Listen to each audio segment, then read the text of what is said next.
বন্ধুরা, আইপিএলে KKR versus আরসিবির match কিন্তু সবসময় ব্লকবাস্টার হয়। তবে এই সিজনের ম্যাচ কিন্তু আরো বেশি হাই ভোল্টেজ হবে, কেননা এই সিজনে শুধুমাত্র দুটো টিমের মধ্যে নয়, এই সিজনে কিন্তু গৌতম গম্ভীর এবং বিরাট কোহলির মধ্যেও হবে একটা ম্যাচ। এছাড়াও রিঙ্কু সিং বনাম হবে কিন্তু ইয়াশ দয়াল, সেই ইয়াশ দয়াল যাকে রিঙ্কু সিং এর আগের সিজনে 5টা 6 মেরেছিল 5 বলে, সেই ইয়াশ দয়াল কিন্তু এবছর আরসিবির হয়ে খেলবে।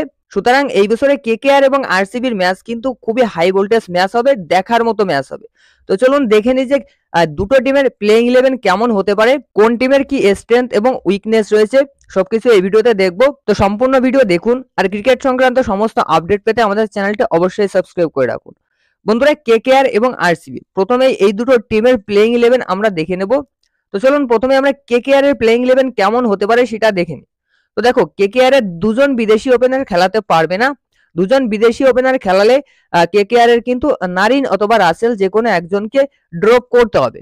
সেক্ষেত্রে কেকেআর একজন বিদেশি ওপেনারই খেলাবে, তার সঙ্গে ভেঙ্কটেশ আইয়ার ওপেনার হিসেবে খেলবে। সেখানে রহমানুল্লাহ গুরবাজি বিদেশি ওপেনার হিসেবে খেলবে, কেননা Rahmanullah Gurbaz wicket keeper batsman.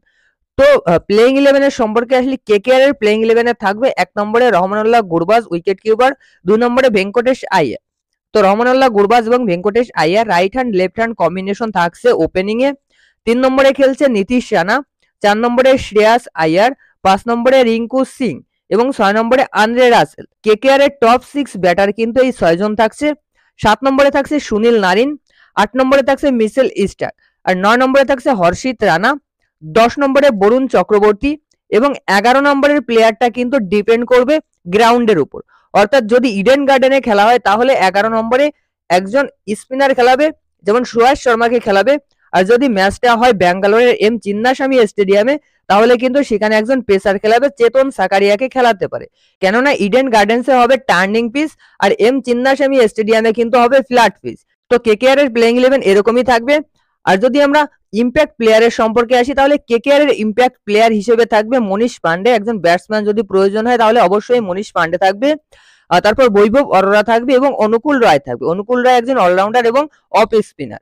এরপর যদি আমরা আসি আরসিবির প্লেইং 11 সম্পর্কে, সেখানে আরসিবির প্লেইং 11 এ খেলবে ফ্যাব ডুপ্লেসিস ক্যাপ্টেন এবং সঙ্গে ওপেন করবে বিরাট কোহলি। অর্থাৎ ফ্যাব ডুপ্লেসিস এবং বিরাট কোহলি দুজনে ওপেন করবে।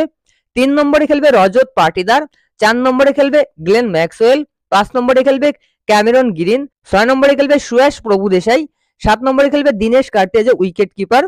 এই 7 জন থাকছে আরসিবির টপ ব্যাটার। এরপর 8 নম্বরে থাকবে মায়াঙ্ক ডাগার, একজন অলরাউন্ডার এবং স্পিনার। 9 নম্বরে মোহাম্মদ সিরাজ, 10 নম্বরে ইয়াশ দয়াল এবং 11 নম্বরে লকি ফার্গুসন অথবা আলজারিস জোসেফ। দুজনই এভারেজ বোলার রয়েছে, ফাস্ট বোলার বিদেশি, তো যে কোনো একজনকেই খেলাতে পারে। যদি লকি ফার্গুসন এবং আলজারিস জোসেফকে এক্সচেঞ্জ করে খেলায় তাহলে কিন্তু কোনো ইম্প্যাক্ট টিমে পড়বে না, দুজনই কিন্তু এভারেজ বোলার। তো এবার আরসিবির ব্যাটিং লাইন আপ দেখে একটা জিনিস বোঝা যাচ্ছে, আরসিবির 7 নম্বর পর্যন্ত প্রপার ব্যাটার থাকছে, কিন্তু বোলিং লাইন আপ দেখলে একমাত্র মোহাম্মদ সিরাজ এবং লকি ফার্গুসন বাদে আর কিন্তু ভালো বোলার নেই। লকি ফার্গুসনও যে খুব ভালো বোলার সেটা বলছি না, জাস্ট একটা এভারেজ বোলার। আর মোহাম্মদ সিরাজও কিন্তু টি20তে এভারেজ বোলার। তো মোহাম্মদ সিরাজ এবং লকি ফার্গুসন বাদে কিন্তু আরসিবির টিমে আর কোনো ভালো বোলার নেই। লকি ফার্গুসন এবং আলজারিস জোসেফ এই দুজনের একজন সুযোগ পেতে পারে, অথবা রিস টপলি খেললেও যে খুব একটা বেশি ইম্প্যাক্ট পড়বে সেটাও না। আর রিস টপলিও কিন্তু এদের মতোই এভারেজ বোলার। তো মেইনলি আরসিবির ব্যাটিং লাইন আপ থাকছে দুর্দান্ত, তবে বোলিং লাইন আপের দিক দেখলে কিন্তু আপনারা বুঝতে পারবেন আরসিবি এই বোলিং লাইন আপের জন্য কিন্তু এই সিজনেও ভুগবে। তো আরসিবির টিমটা যেমন দেখতে শক্তিশালী লাগছে ব্যাটিং লাইন আপটা, কেকেআর এর টিমেও কিন্তু ব্যাটিং লাইন আপ যথেষ্ট শক্তিশালী। যদি ওপেনিং এ রহমানুল্লাহ গুরবাজ এবং ভেঙ্কটেশ আইয়ার ভালো করে, তাহলে কেকেআর এরও কিন্তু 6 নম্বর পর্যন্ত প্রপার ব্যাটার রয়েছে।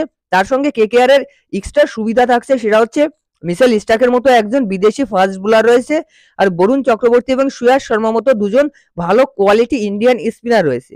এদিকে কিন্তু আরসিবির ভালো স্পিনারও নেই। প্লেইং 11 এর স্পিনার হিসেবে দেখলে মায়াঙ্ক ডাগর রয়েছে স্পিনার হিসেবে এবং ম্যাক্সওয়েল রয়েছে স্পিনার হিসেবে।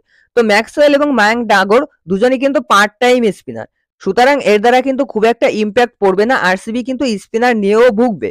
তো এদিকে আরসিবির যদি ইম্প্যাক্ট প্লেয়ারে আসি, সেক্ষেত্রে ব্যাটসম্যান হিসেবে থাকছে সৌরভ চাহান, মহিপাল লোমরোর, ফাস্ট বোলার হিসেবে আকাশদীপ অথবা বিজয় কুমার এবং স্পিনার হিসেবে থাকছে করণ শর্মা। এই 4 জনকে কিন্তু তোমার হচ্ছে ইম্প্যাক্ট প্লেয়ারে রাখতে হবে আরসিবির। তো বন্ধুরা, আরসিবি এবং কেকেআর এর প্লেইং 11 দেখে কি মনে হচ্ছে, কোন টিমের প্লেইং 11 শক্তিশালী? কমেন্টে জানান। ভিডিও ভালো লাগলে অবশ্যই লাইক করবেন।